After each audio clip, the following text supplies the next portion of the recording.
My mother died recently. She was only 35. She had me when she was very young, just barely 17. Since my father was never around, I went to live with my grandmother shortly after. She was an old, bitter woman, but became much quieter when I came to live with her. Hours and hours she would sit rocking back and forth in that chair of hers, mumbling under her breath. I keep hearing her say, "Jenny." That was my mother's name.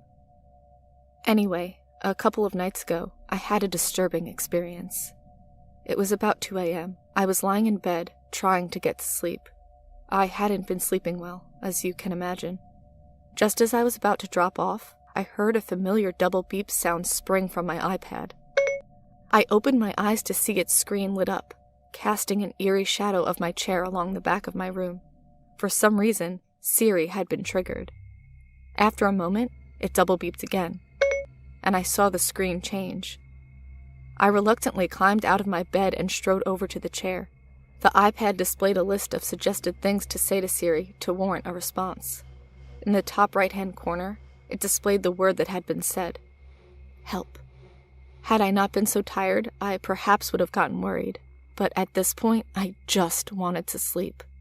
I clicked the iPad off and reasoned that it must be faulty. Climbing back into bed, I heard it double beep again.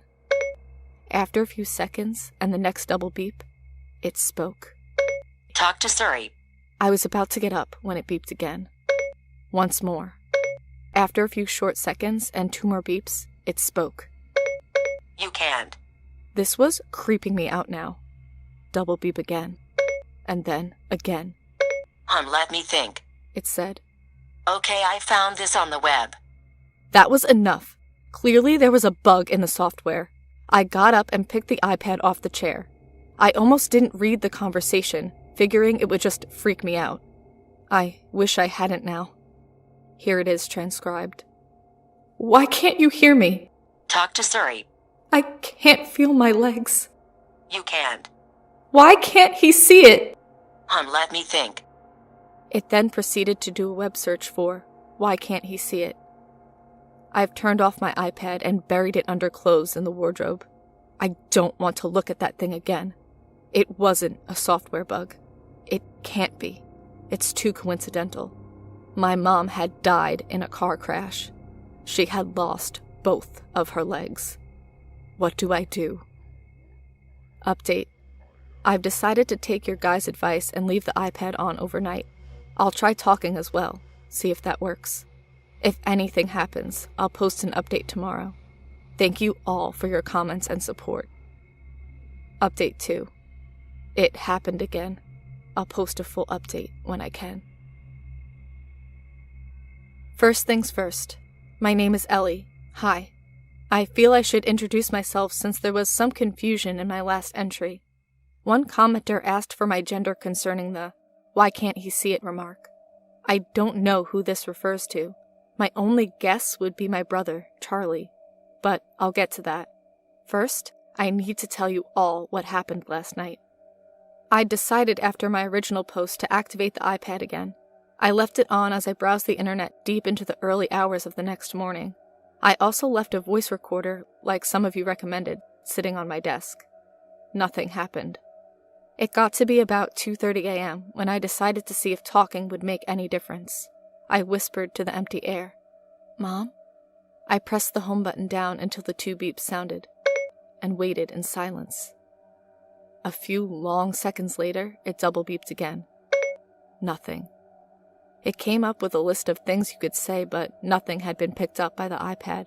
I tried a couple more times to no avail. Then I started to realize how stupid I looked. I was angry, not because my last possible chance to talk to my mother had gone, but because I believed it was really her. I threw my iPad back onto the chair and crawled into bed, sobbing.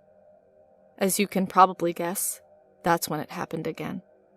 The double beep, followed by another. Okay, I found this. I wasn't missing the conversation this time. I leapt from my bed and looked down at the iPad. Black mass. Okay, I found this. Another web search. What the hell is that supposed to mean? I thought aloud. Siri responded with an odd sound. On the iPad, it said that Siri had sighed at my question. The odd thing is, I hadn't pressed down the button. I decided to stare at the iPad until it happened again, my eyes locked on the home button. Sure enough, after a few seconds, the thing went down by itself, and another message began forming. "It's eating him," I'm not sure I understand. the iPad replied, and I shared its view. This was beginning to be too much for me. The atmosphere in my room had completely changed. It felt colder, much colder, like a breeze was flowing through my room that couldn't have possibly entered from my closed window. I guess it freaked me out too much, because I turned off the iPad and clambered into bed, hiding under the covers like a scared child. I updated my previous entry on my phone, and thoughts began to race through my head. I felt like I could no longer justify this being a technical fault. The messages seemed too creepy. Perhaps it was a hacker, someone messing with me, or perhaps it was the real deal.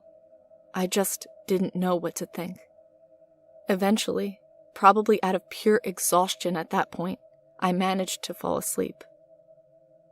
This morning I awoke, looking to put the whole thing behind me. My sleep had seemed to make me feel rational, and I began to be sure that someone was perhaps fucking with me. I worked a few hours on my holiday university coursework before I remembered the voice recorder. After a few minutes of self-debate, I decided to listen to the entries from late last night.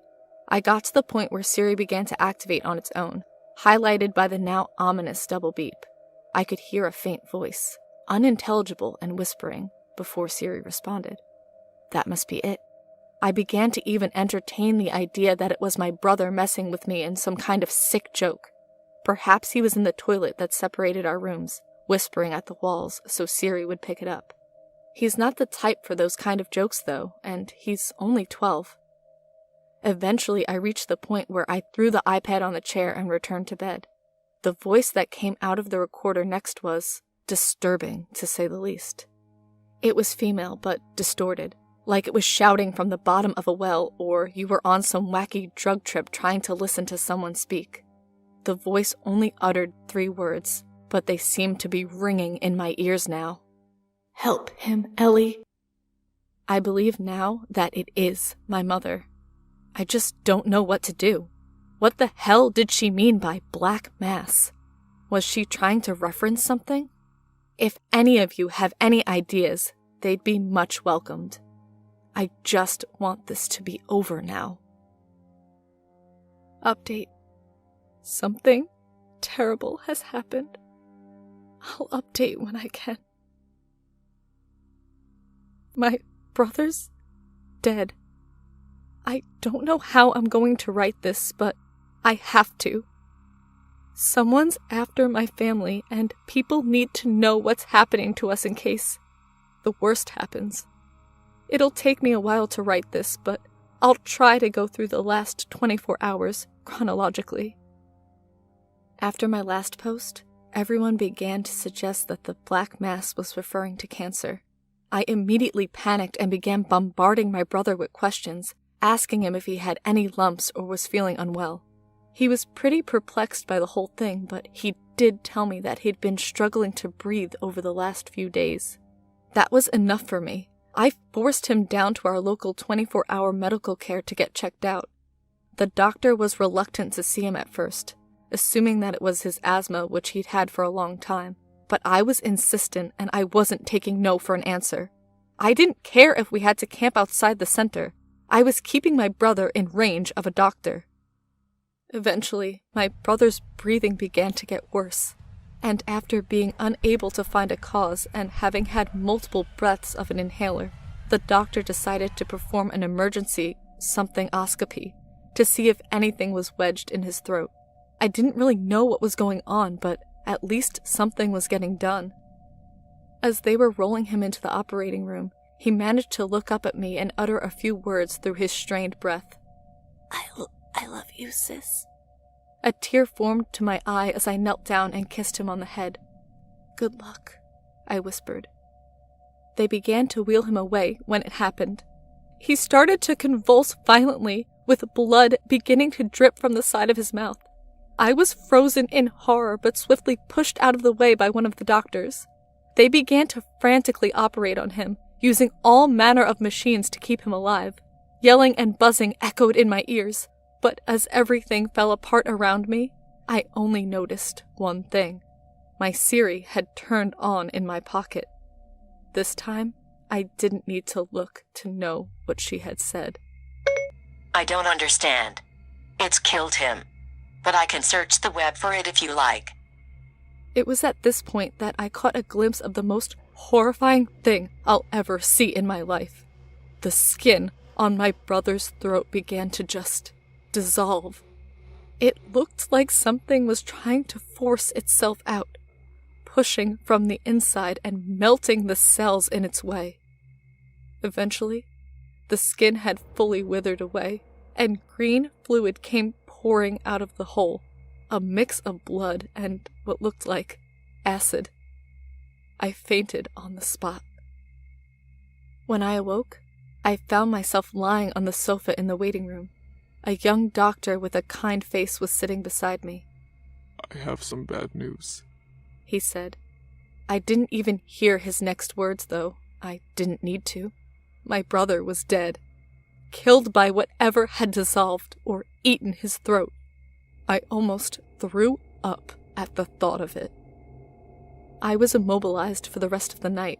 The doctors took me home, where my grandmother was still rocking on her chair.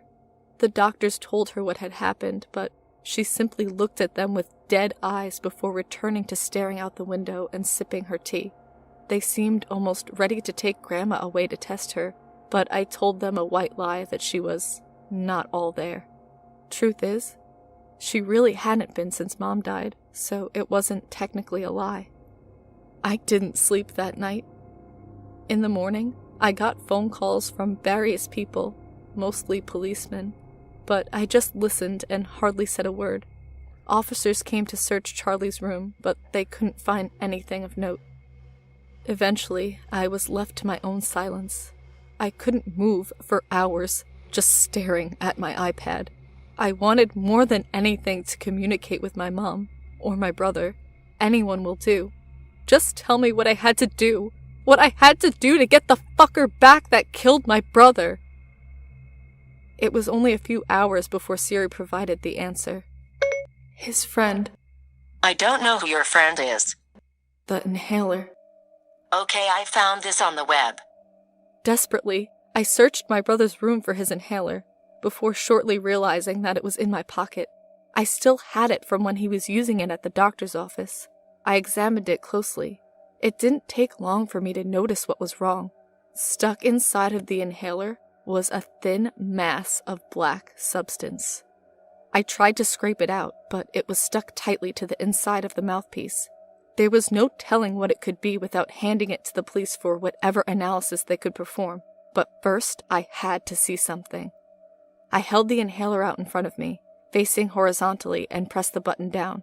Along with a puff of medicine that spread from the mouthpiece, a thin disc of black substance flew out with it. It was going particularly quickly, but quick enough so that it wouldn't lose momentum for a while. It sailed far enough across my room that I couldn't see it land. A wave of nausea fell over me as I realized that my brother had taken this inhaler around 10 times at the doctor's. Had I quickened his death? Why would my mother tell me to help him if there was nothing I could do but make it worse? My phone buzzed and shocked me out of that line of thought. I walked over to it and picked it up, seeing the text that had just been sent to me. The number was withheld, though I had no idea how it was possible to do that with texts. The text said, "Well, it's better if I show you."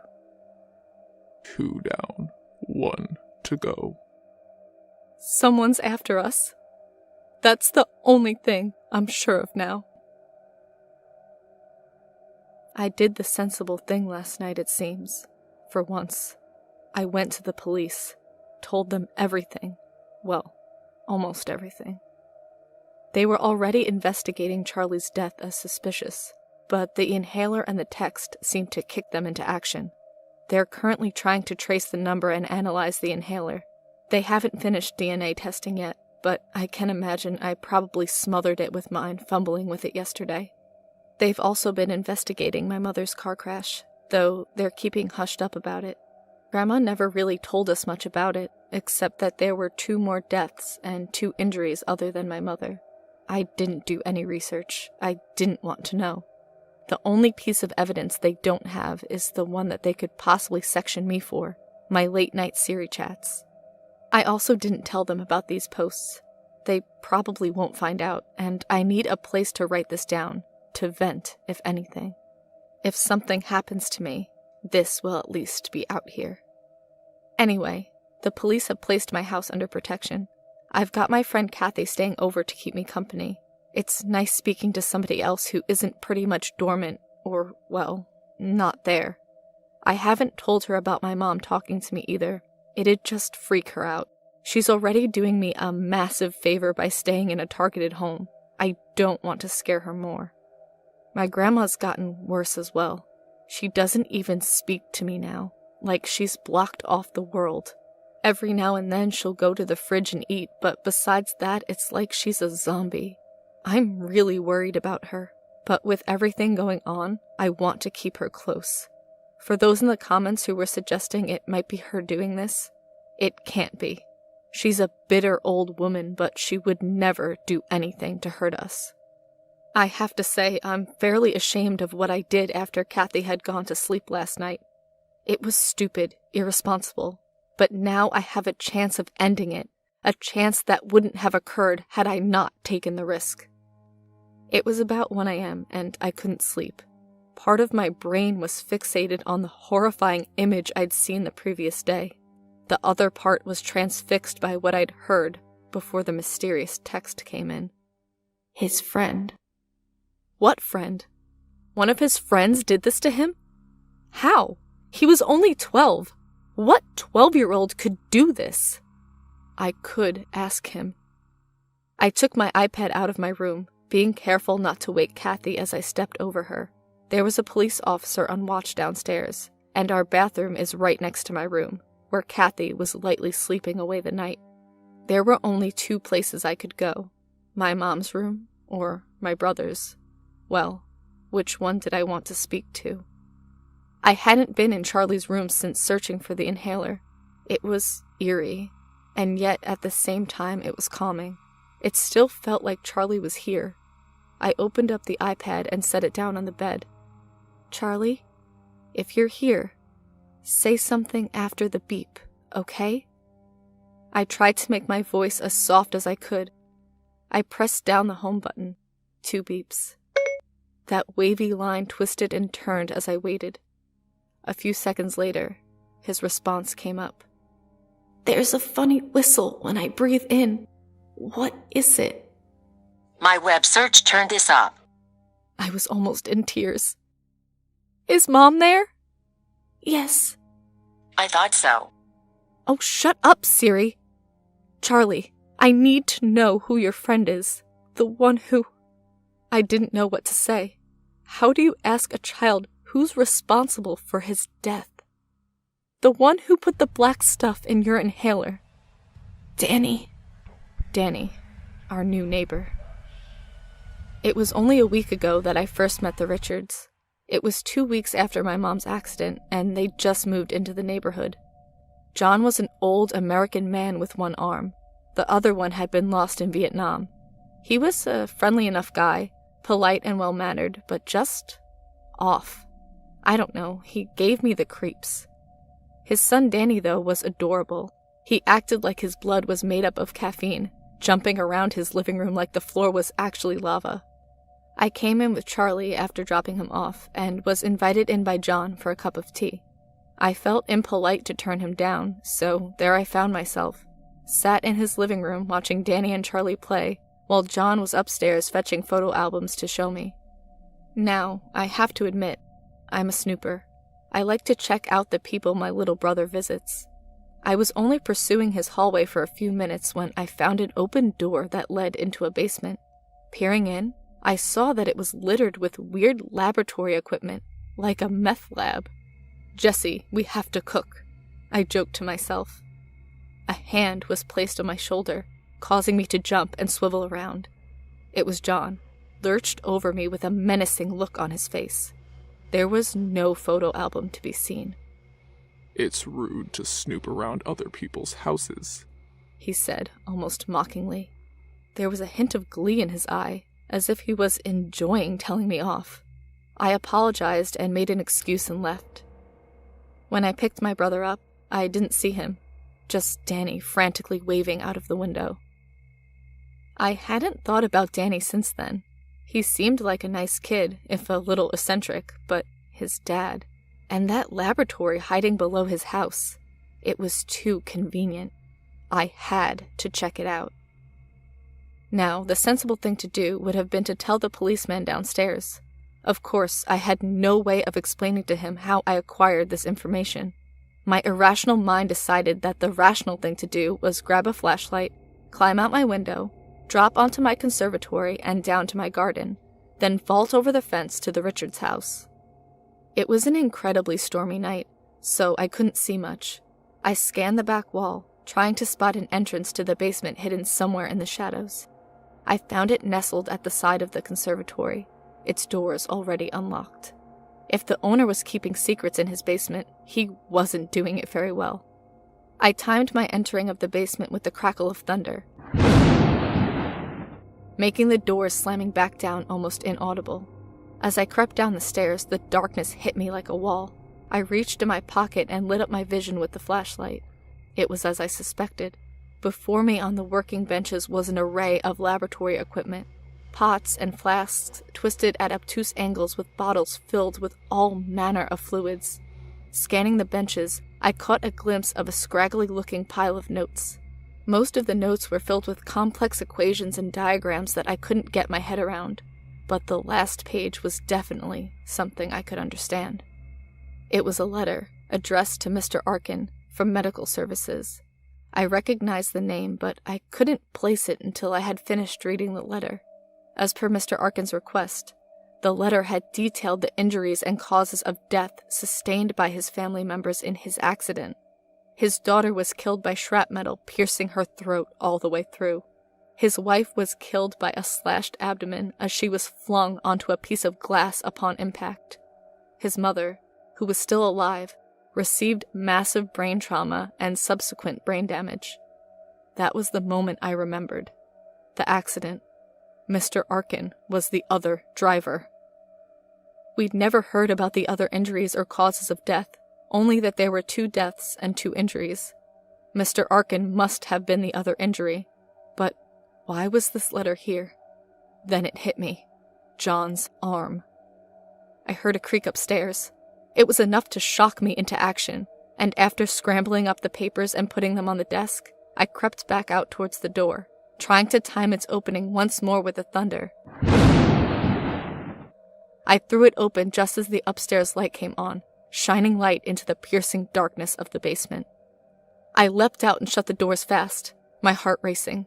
I clambered back over the fence, hitting my head on the paved floors as I landed in my garden. I maneuvered our ladders up to my window, checking first that the officer wasn't in the kitchen in front of me, and climbed up.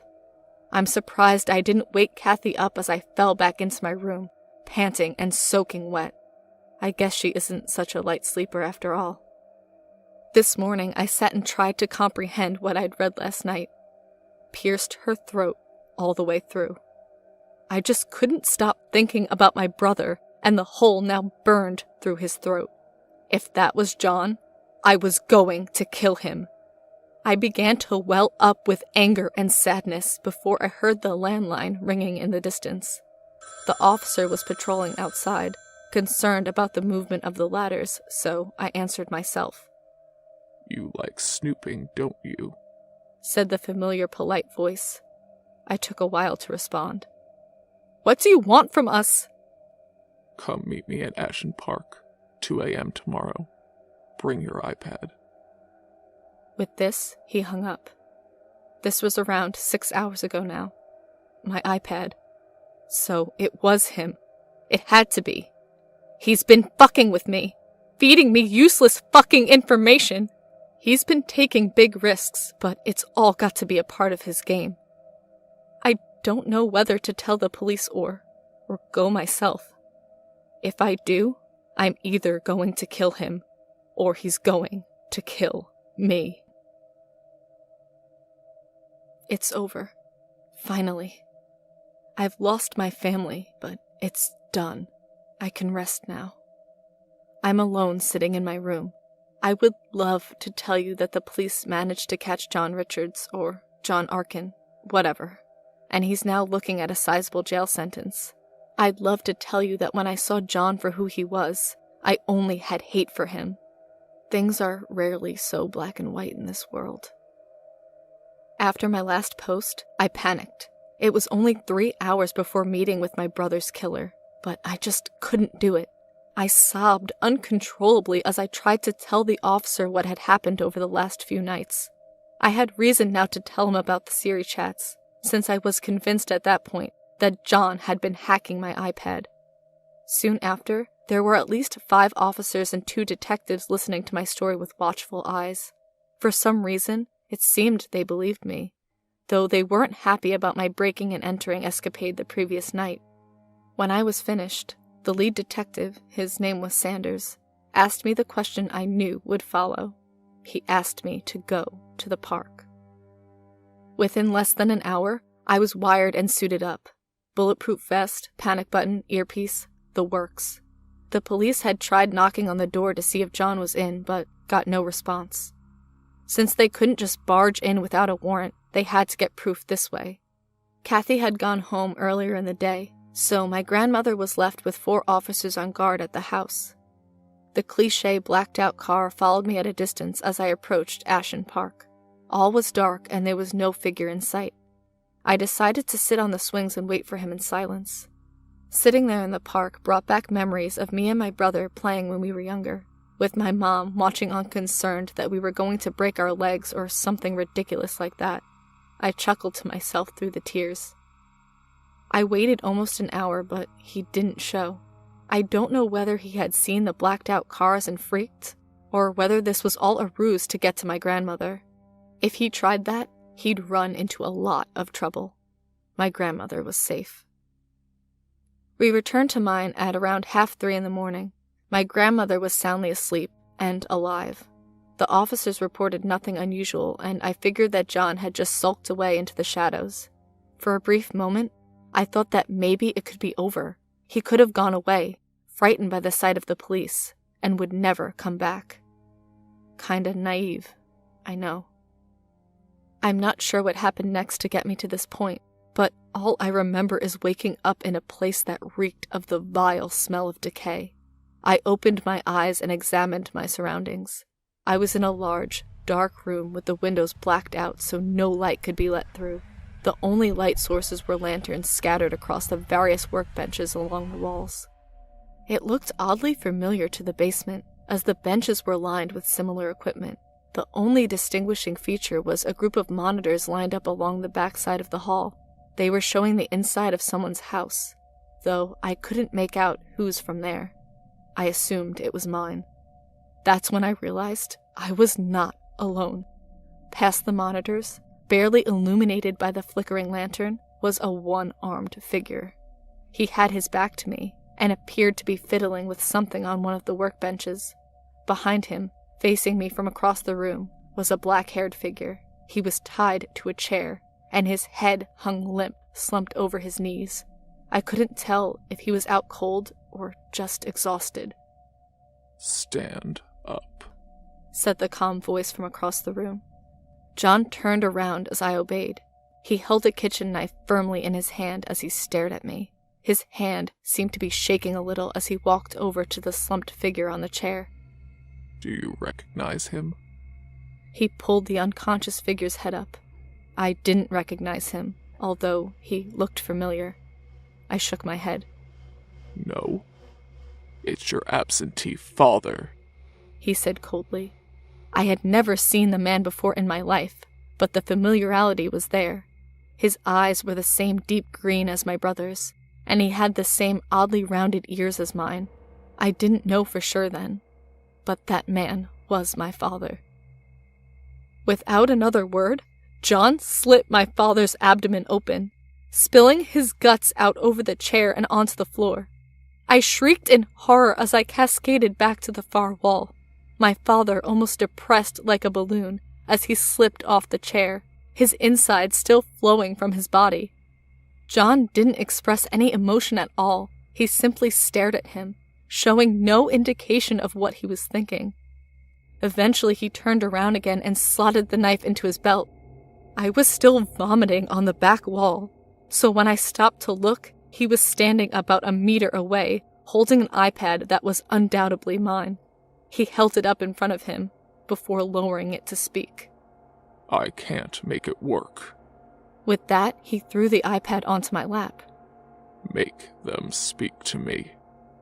I didn't know what he meant at first, but then it all started to unravel in my head. I heard you speaking to them, your family. How? Little bugs in your house told me. He turned his body to allow me to see a figure entering the dark room. It was Danny. He looked pale and was walking in a slow-paced fashion, almost limping. At first sight, he seemed like a zombie. My boy, he said, as he tucked Danny under his remaining arm. My good little boy did what I asked him. Needed to give him some medicine first. Make him suggestive. Make him forget what he saw. But he did it. Medicine makes him hyper in the day, though. Nightmares sometimes. As John went off on a tangent, I noticed the fear in Danny's eyes. He was clearly conscious, but his father had drugged him in some way to make him into his tool. Got him to plant little buggies in your house. Put poison in your precious grandmother's tea. Grandmother won't have much to say anymore, will she, Danny? He chuckled and released Danny, who meandered off to the side of the room. Why are you doing this? I asked, almost not expecting an answer. Your mother. She killed my family. Now I'm killing hers. There was a silence where I dared not say anything. Now make it work. He pointed to the iPad. I didn't do anything. They just spoke to me. I tried to explain. He looked angry. He wasn't taking no for an answer. He grabbed my shirt and hauled me to my feet, then pushed me against the back wall. Make it work, or I swear to God I'll kill you. There was nothing I could say to appease him. After a few seconds of silence, he grabbed the iPad out of my hand and tossed it across the floor. Then he looked up, as if addressing the air, and shouted, If you don't get my family to speak to me, I swear I'll kill your daughter, you bitch. More silence. He twisted me around and held me by the throat, now with his knife. I could feel him on the edge of slicing me open, with death slowly creeping towards me. I held my breath and closed my eyes, waiting for the inevitable to come. The double beep sounded. John's eyes darted sideways as his grasp on me slipped. It was enough. I elbowed him in the stomach, sending him falling back to the floor. Once he was down, I turned and jumped on him, trying to wrestle the knife from his hands. His face was screwed up in anguish as he fumbled with his hand to keep the grip on the knife. Then it happened. He contorted his hand to try and release the knife hilt from my grip, but accidentally twisted it towards him. The knife cut deep, and his throat was already bleeding out by the time I realized what had happened. I climbed off him as he dropped the knife to his side. He grabbed me again, pulling me close. His eyes were desperate and tearful. Through strained breath, he spoke. I gave them justice, didn't I? I was right, wasn't I? He looked helpless, and his eyes longed for me to tell him that he was right. I stayed silent. It would be the last shred of revenge to happen here. He slipped back to the floor, releasing his grip. His eyes rolled back as he breathed his last breath. I closed them as I felt a hand touch my shoulder. It was Danny. I'm at home now, typing this all up. I've spent most of the day at the police station, which is why this update is late. Danny said nothing to me as we left the room, which turned out to be part of an abandoned warehouse on the edge of town. He's been questioned all day, and remarkably, he told the police the truth. I might be facing a few breaking and entering charges, but the officers have assured me there is no way I could be charged with murder. The officers also told me about what happened before I disappeared. All 4 policemen on duty had been knocked out at our home by what they described as a shadow. I don't think John was lying about being in Vietnam. They didn't even see him. They also told me that John Arkin had gone missing recently, not since a few days after the accident. He'd suffered with psychological issues all of his life, and it seems the accident finally pushed him over the edge. For all he's done to me, I can't help but pity him. Events have crafted him into a vile human being, but I just couldn't hate him. I want to thank everyone on here. The police still don't know this is up. I suspect they will eventually. All of your help has been greatly appreciated, and it's your kind words that have helped me through this. As for my grandma, she's doing okay. They've placed her temporarily in a local home until they can find a better place for her. The doctors are working on trying to counter whatever John had given her to cause the damage in her brain. Hopefully they'll find a way to bring her back to me, so I'm not alone. As for my mom and brother, I only got one more message. One more message that fills me with more hope and joy than anything in my life ever has before. We're okay now.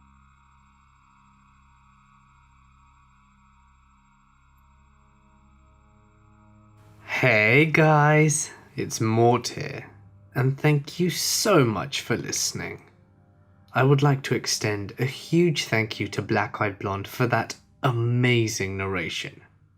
I'm a huge fan of her work, and I hope by now you are too.